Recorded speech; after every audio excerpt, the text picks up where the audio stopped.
तो ये क्वेश्चन करते हैं। स्क्वायर वायर लूप है, साइड ए है ना, इस तरह से इसको रखा हुआ है। ये लॉन्ग वायर है जिसमें करंट आई है। जिस वायर लूप को हमने ये जिस तरह से इसमें शो कर रखा है उस तरह से 180 डिग्री रोटेट कर दिया। ठीक है, 180 डिग्री रोटेट कर दिया तो बेसिकली वायर लूप जो है वो कैसे आ जाएगा, रोटेट होने के बाद में उसका जो ओरिएंटेशन वो इस टाइप का हो जाएगा। ठीक है, और ये जो डिस्टेंस है, ये डिस्टेंस क्या हो जाएगा, d माइनस ए हो जाएगा। तो क्या बोलता है, इसको वायर लूप को यदि 180 डिग्री रोटेट कर देंगे तो चार्ज कितना फ्लो करेगा। ठीक है, तो वायर लूप जब रोटेट कर रहा है तो इसके थ्रू फ्लक्स चेंज कर रहा है।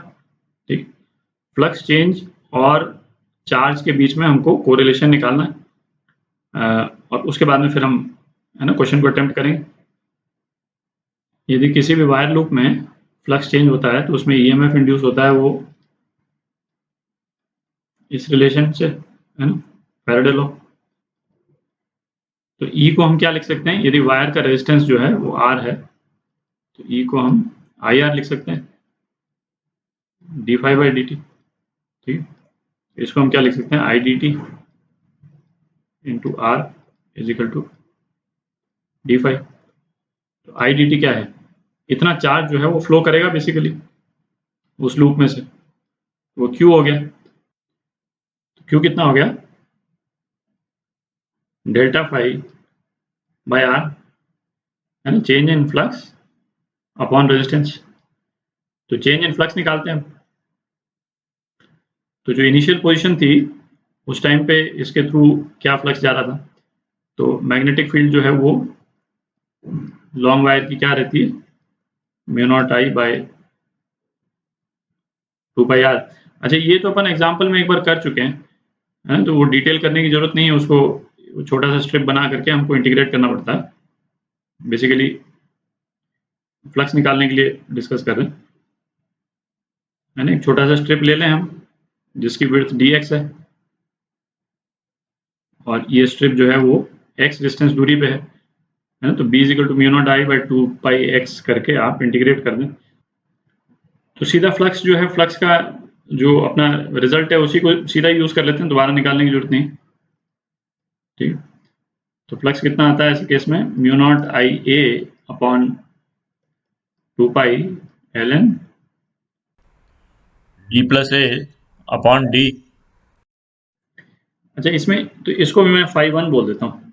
ठीक, अच्छा इसमें एक चीज देखें, जो मैग्नेटिक फील्ड जो थी वो किस डायरेक्शन में थी, मैग्नेटिक फील्ड इस डायरेक्शन में थी। ठीक है, ये बी, और अपन ने जो है वो इस केस में एरिया जो है, ये जो छोटा सा स्ट्रिप लिया और इवेंचुअली उसको इंटीग्रेट किया, एरिया जो है वो भी हमने इसी डायरेक्शन में लिया।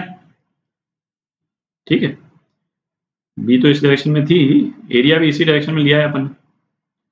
अच्छा, अब हम जैसे जब इसको रोटेट कर रहे हैं तो जो एरिया वेक्टर है वो रोटेट हो रहा है। ठीक है, अपन नॉर्मली एरिया वेक्टर लेते हैं तो एरिया वेक्टर का वो डायरेक्शन लेते हैं जहां पे बी के साथ में एंगल जो है वो, जो छोटा वाला एंगल है वो हो। ठीक है, पर हमने यदि किसी एक डायरेक्शन में जब एरिया वेक्टर ले लिया, उसके बाद में जब हम यदि कॉइल का ओरिएंटेशन चेंज करते हैं या उसको रोटेट करते हैं तो उसके बाद में दोबारा फिर एरिया वेक्टर के डायरेक्शन को चेंज नहीं कर सकते। ठीक है, तो इस वाले केस में फिर क्या हो रहा है कि जब हम इसको रोटेट करके और ये इस वाली पोजीशन पे आ गया फाइनली, ये जो डॉटेड वाला जो हमने बना रखा है, तो इस वाले केस में एरिया वेक्टर का डायरेक्शन क्या हो जाएगा, ये डायरेक्शन हो जाएगा। देख ना, तो इसका मतलब क्या निकला कि जैसे फाई 1 के केस में ये क्या था, बी डॉट ए है ना, हमने 0 डिग्री एंगल लिया था दोनों के बीच में, तो ये आ गया था बी ए। ठीक, फाई 2 के केस में इसको मैं A1 बोल देता हूँ, है ना, क्योंकि वेक्टर चूंकि चेंज हो रहा है। ठीक है, तो बी डॉट A2 है ना, मैग्नीट्यूड तो सेम रहा पर ये वेक्टर बिल्कुल अपोजिट हो गया इसका, तो ये कितना हो जाएगा, माइनस बी ए, है ना, ये तो मैग्नीट्यूड के टर्म में लिखा है तो इसलिए माइनस बी ए। ठीक है, यहाँ पे मैग्नेटिक फील्ड तो इसी डायरेक्शन में रह गई, भाई मैग्नेटिक फील्ड तो इसी डायरेक्शन में है, पर एरिया वेक्टर का डायरेक्शन जो है एग्जैक्टली अपोजिट हो गया, ठीक है। तो अब यदि φ2 हम केवल मैग्नीट्यूड लिखते तो φ2 क्या लिखते, mu naught I A upon 2 pi ln, मतलब ये वाली बाउंड्री अपॉन ये वाली बाउंड्री का डिस्टेंस। तो ये वाली बाउंड्री कितना दूर है, d दूर है, तो ये वाला डिस्टेंस अपॉन जो नियर वाली बाउंड्री है उसका डिस्टेंस d माइनस ए। ये तो क्या होता, मैग्नीट्यूड ये आता, यदि हम इसी तरह से इसको निकालते तो मैग्नीट्यूड ये आता, पर एरिया वेक्टर के साथ में हम इसका डॉट प्रोडक्ट जब लेंगे तो ये माइनस हो जाएगा, ठीक है। तो φ2 एक्चुअल में क्या है, φ2 ये है, ठीक है। तो डेल्टा फाई कितना हो गया, φ2 माइनस φ1, ठीक है।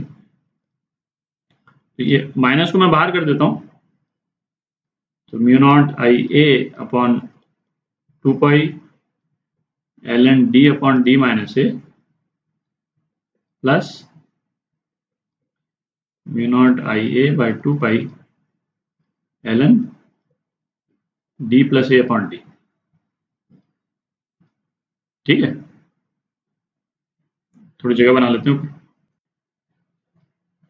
तो डेल्टा फाई कितना हो गया, अच्छा डेल्टा फाई का अपने को केवल मैग्नीट्यूड से मतलब है अभी, है ना, किसी डायरेक्शन से या उससे तो मतलब है नहीं, है ना। पूछ तो रहा नहीं है कि चार्ज जो है वो लूप में किस तरह से फ्लो करेगा या कुछ उस टाइप से, तो हमको उसमें जाने की जरूरत नहीं।